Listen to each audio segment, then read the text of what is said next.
ফিরবে ফিরবে, সে যখন ফিরবে সালা কোনো কেউ পাত্তা পাবে না। এই কথাটা যতটা রেলিভেন্ট ততটা ইরেলিভেন্টও অবশ্য। এই কারণে আমার এই ভিডিওটা বানানো। আমি একজন দেব ফ্যান হিসেবে আমি দেখছিলাম কিছু জিনিস শেয়ার হচ্ছে, অনেক দেভিয়ান্সরাও শেয়ার করছে।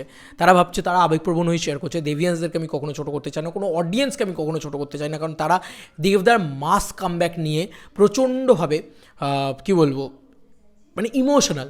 দেবদা একটা ইমোশন, খাদান এক ইমোশনে পরিণত হয়েছে। খাদান একটা মানে কী বলবো, আবেগে পরিণত হয়ে যায়। আমি বলেছিলাম খাদান কোনো সিনেমা নয় আমার কাছে, খাদান একটা ইমোশন, সেটা গোটা বাংলার কাছে হয়েছে এখন। কিন্তু একটা জিনিস মানতে হবে যে খাদান কিন্তু এমন একটা সিনেমা যেটা দেবদা তৈরি করেছে। খাদানের সাকসেস দেবদাকে তৈরি করেনি। চ্যালেঞ্জের সাকসেস সুপারস্টার দেবের জন্ম দিয়েছিল, আমি বলতে পারি। দ্য বিগেস্ট সুপারস্টার, মানে সেই মাস এরাটা সেই জিনিসটাকে জন্ম দিয়েছিল। কিন্তু খাদানের সাকসেস কিন্তু সুপারস্টার দেবকে জন্ম দেয়নি, সুপারস্টার দেব খাদানকে জন্ম দিয়েছে। হ্যাঁ, খাদান আমার খুব প্রিয় ছবি। প্লিজ আমার ডিরেক্টর যারা রয়েছেন, খাদানের ডিরেক্টর বা খাদানের কলাকুশলীরা, কেউ এটাতে আঘাতপ্রাপ্ত হবেন না। কিন্তু আজকে খাদান কিন্তু দেবের এমন নয়, শাহরুখ খানের যেরকম 4টে বছর ফ্লপ খাচ্ছিল, তারপর মানে তার আগে যে ছবিগুলো করেছে সেই ছবিগুলো ঝাড় খাচ্ছিল, তারপর শাহরুখ খান পাঠান দিয়ে কামব্যাক করেছে। দেবের জীবনে কিন্তু খাদান সেরকম ছবি নয়। দেব কিন্তু এর আগে 9টা ছবি, 10টা ছবি ব্লকবাস্টার দিয়েছে, সুপারহিট দিয়েছে, হিট দিয়েছে। তারপরে কিন্তু সে খাদান নিয়ে এসছে। তো কোথাও গিয়ে এটা একটু মাথায় ধারণা করে বসিয়ে নিন যে খাদান দিয়ে কিন্তু দেবের সাকসেস আবার প্যারামিটার শুরু হলো, বা খাদান দিয়ে মাস কামব্যাক করলো, এরকমটা নয়। কারণ আমি একটা খুব সুন্দর স্টেটাস দেখছি, সব জায়গায় দিয়েছে, অনেকেই দিয়েছে, আমি কাউকে ছোটো করছি না এখানে, নিশ্চয়ই দেবেন, কেন দেবেন না। কিন্তু এখানে এর সাথে সাথে লিখে দিন যে মাস কামব্যাক, ব্যাপারটা এই কথাটা লিখলে না আমার মনে হয় কোথাও গিয়ে যে এটা দেবদার মাস কামব্যাক হলো। এই দ্বিতীয় পুরুষের লাইনটা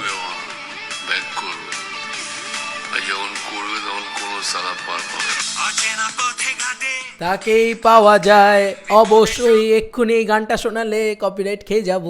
বন্ধুরা দেখো, যেটা বলার সেটা হচ্ছে যে এখন তো ওর বই চলে না, এই কথাটা দেবদার সাথে যায় না, এটাই আমি বলতে চাইছি।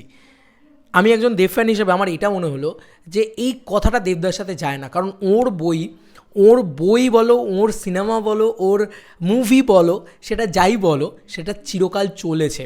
এমন নয় যে খাদান এমন ফেজে দেবদা করছে যে সময় দেবদা খুব খারাপ পজিশনে রয়েছে বা তার বক্স অফিসে সাকসেস নেই। দেবদা এমন একটা সাকসেসফুল মানুষ যে পলিটিক্যালিও 3বার জিতেছে, বক্স অফিসেও 3বার জিতেছে। মানে দেবদার মতন সাকসেসফুল পারসন, সবাই দেবদার পাশে থাকবে শুধু তার সাকসেসের জন্যে। তো এই মানুষটার সাকসেসটাকে তুমি ডিনাই করতে পারো না, একটা সাকসেসকেও তুমি ডিনাই করতে পারো না।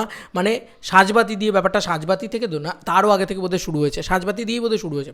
সাজবাতি, গোলন্দাজ, ঠিক আছে, এরকম পরপর মানে কিশমিশ আছে, তার ভিতরে কাছের মানুষ আছে, তার ভিতরে ঠিক আছে প্রজাপতি, ঠিক আছে টনিক, মানে প্রচুর ছবি, বাঘা যতীন, প্রধান, বোমকে, সব ছবি সাকসেসফুল। তো এই সব কটা ছবি বক্স অফিসে কিন্তু সাকসেসফুল হয়েছে।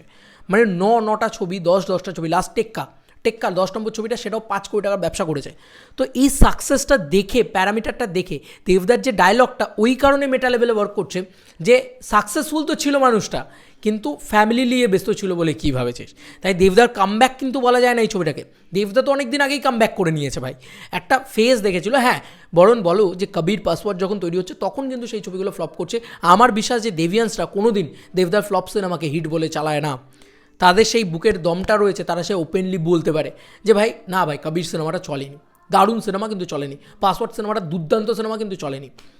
কি ককপিট চলেছিল, খাদান তো চ্যাম্প তো বেশ ভালো চলেছিল, ককপিটও ভালো চলেছিল, কিন্তু তারপরে ওই ছবিগুলো চলেনি। সেটা বলতে কী অসুবিধা আছে ভাই, দেবদা নিজে বলেন। এবং সবথেকে বড় কথা, সেই ছবিগুলোর সময় কিন্তু দেবদার ডাউনফল এসেছিলো। সে কিন্তু খুব অল্প সময়ের ভিতরে চুটকিতে কিন্তু সেটা কামব্যাক করে নেয়। তুমি ভালো করে লক্ষ্য করো কবে এসছে, মানে পাসওয়ার্ড ছবিটা কবে এসছে, তার মানে রিলিজ ডেটটা বা এটা দেখে নাও, কিডন্যাপ ছবিটা কবে এসছে, সেই ছবিগুলো সব ফ্লপ করেছে তখন। তো সেই ছবিগুলো কবে এসছে এবং দেবদার তার পরবর্তীতে সাকসেস রেশিওটা কবে চলে এসছে, মানে তুমি দেখবে 1 বছরের গ্যাপেই কিন্তু দেবদার সাকসেস দিয়ে দিয়েছে। তো কোথাও গিয়ে না খুব একটা ফল হয়নি, সবই আপ হয়েছে। এবং যদি তুমি ট্র্যাকলিস্ট দেখো দেবদার, তাহলে বক্স অফিসে শুধু সাকসেসের পর সাকসেসই দেখবে। তাই ওর মাস কামব্যাক বা ওর সিনেমা চলে না, এই কথাটা যদি দেবদার সাথে যায় তাহলে কিন্তু এটা কোথাও গিয়ে একটুখানি মানে আমার খারাপ লাগছে ব্যাপারটা, আমার বলতে খারাপ লাগছে যে দেবদার কিন্তু সিনেমা চলে না, এই কথাটা বলা ভুল।